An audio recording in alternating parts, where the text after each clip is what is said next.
Testis తర్వాత ovaries. Gonads అంటే ఏమేమి? ఒకటి టెస్టిస్ తర్వాత ఓవరీస్, రెండింటిని గొనాడ్స్ అంటారు. ఇప్పుడు టెస్టిస్ గురించి చూద్దాం. Testis is composed of lining cells. A cells? Lining cells. Testis లో ఉన్న సెల్స్ ఏమంటారు? Lining cells. ఇంపార్టెంట్ టాపిక్, జాగ్రత్త వినాలి. ఈ లైనింగ్ సెల్స్ నుంచి ఏ హార్మోన్ రిలీజ్ అవుతాయంటే టెస్టోస్టిరాన్ అనండి. Testosterone. This hormone is responsible for the development of SSC characters in the male. For the development of SSC characters in the male. SSC అంటే staff selection commission, school secondary certificate, secondary sexual characters అనండి. ద్వితీయ లైంగిక లక్షణాలు అవేమేమంటే beard, గడ్డము, moustache, గడ్డము, మీసాలు, voice, స్పంప్స్ etcetera etcetera. గడ్డం, beard, moustache, voice, స్పంప్స్. స్పంప్స్ మేల్ ఆర్గాన్ నుంచి రిలీజ్ అయితే మళ్ళీ డిస్కస్ చేద్దాం. ఇవన్నీ మేల్ లక్షణాల, ఫీమేల్ లక్షణాలు.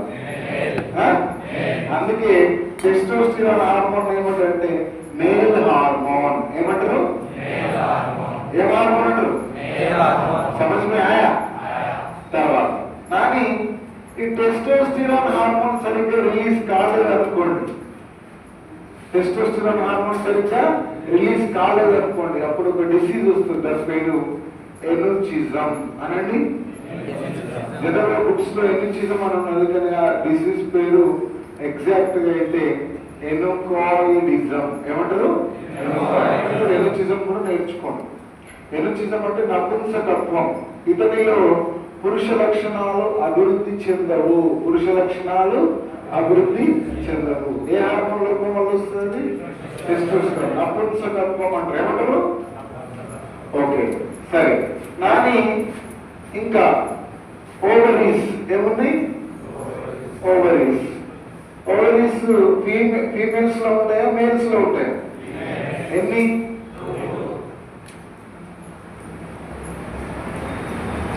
బలిసి లోపల ఏంటంటే ఓవరీస్ ఏది? రైట్. కానీ ఓవరీస్ నుంచి రెండు హార్మోన్స్ వస్తాయి. ఒకటి ఈస్ట్రోజన్, ఇంకోటి ప్రొజెస్టిరాన్ అనండి. ఈస్ట్రోజన్, ప్రొజెస్టిరాన్ అనండి. గట్టిగా. ఈ పదాలు మీకు నిజ జీవితంలో రావు కాబట్టి నేను అనిపించినప్పుడు ఏం చేయాలి? అనాలి. మనది పాము లెక్క కుసోవద్దు అనండి. ఈస్ట్రోజన్, గట్టిగా. ప్రొజెస్టిరాన్. కానీ ఈస్ట్రోజన్ హార్మోన్ ఫీమేల్స్ లో SSC క్యారెక్టర్స్ కలిగిస్తుంది. SSC అంటే ఇప్పుడు చెప్పిన సెకండరీ సెక్సువల్ క్యారెక్టర్స్. ఏంటంటే hairs, development of mammary glands, development of mammary glands, voice, etc. etc. ఇవి ఫీమేల్ లక్షణాలా, మేల్ లక్షణాలా? రైట్. అందుకే ఈస్ట్రోజన్ ఏం హార్మోన్ అంటారు? Female hormone. మరి టెస్టోస్టెరాన్ ని ఏం హార్మోన్? ఇంకొక హార్మోన్ ఉంది. ఏమది? ఏంటి? ప్రొజెస్టెరాన్ అనండి. కానీ ఈ ప్రొజెస్టెరాన్ హార్మోన్ ఏం చేస్తుందంటే this hormone is responsible for the implantation of the this hormone is responsible for the implantation of the embryo in the mother uterus.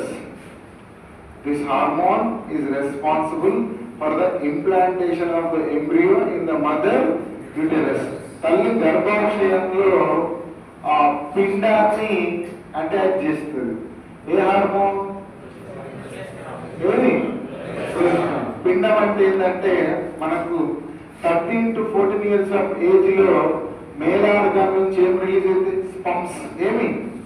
తర్వాత డిస్కస్ చేద్దాం రీప్రొడక్టివ్ సిస్టమ్ లో డీటెయిల్ గా. ఇక్కడ బ్రీఫ్ గా చెప్తున్నా. ఫీమేల్స్ లో 28 లేదా 30 days కోసం ఏం రిలీజ్ అవుతుంది? Ovum, egg. ఈ స్పమ్ ఈ ఓవము కలవడం వల్ల ఒక ఒక నిర్మాణం ఏర్పడుతుంది. దాన్ని జైగోట్ ఏమంటున్నాను. ఈ జైగోట్ తర్వాత పిండంగా మారుతుంది.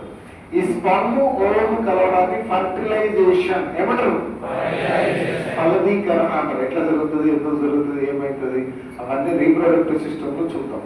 ఇప్పుడు జైగోట్ ఎట్లా ఫామ్ అవుతుంది, ఏమేమి కలవడం వల్ల, స్పర్మ్ ఓవమ్ తో కలవడం వల్ల ఏమొచ్చింది, ఈ జైగోట్ ని తీసుకుపోయి ఈ గర్భాశయం యూట్రస్ లో ఏది ఉంచుతుంది, ఇప్పుడు గణపతి విగ్రహాన్ని మనం షెడ్ లో ఉంచుతామా లేదా, అట్లనే జైగోట్ ఎక్కడ పెట్టేస్తుంది, యూట్రస్ ఎక్కడ, గర్భాశయంలో పెడుతుంది. ఓకేనా. ఎవరు, ఎంబ్రియో ఇంప్లాంటేషన్, పిండ ప్రతిస్థాపన అయిందా, రైట్. మరి ఇప్పుడు ఫీమేల్ లో ఏం స్టార్ట్ అవుతుంది, నన్ను చూస్తారేమో ఏం స్టార్ట్ అవుతుంది, ప్రెగ్నెన్సీ ఏం స్టార్ట్ అవుతుంది, ఏం స్టార్ట్ అవుతుంది. అందుకే దీన్ని ప్రెగ్నెన్సీ హార్మోన్ ఏమంటారు, దేన్ని ఫీమేల్ హార్మోన్ అని దేనంటారు, testosterone. Male hormone female hormone testosterone, male hormone testosterone. ఇంకొక ఆలోచించినట్టు బ్రేక్ దగ్గర మన ఇంటర్ కూర్చోడు. మేల్ హార్మోన్ గట్టిగా, ఫీమేల్ హార్మోన్ ఈస్ట్రోజన్ ప్రొజెస్టెరాన్, రెండింటిని అంటారు. प्रेगनेंसी हार्मोन समझ में आया? Labour pains hormone, child birth hormone, milk production hormone, maternity hormone,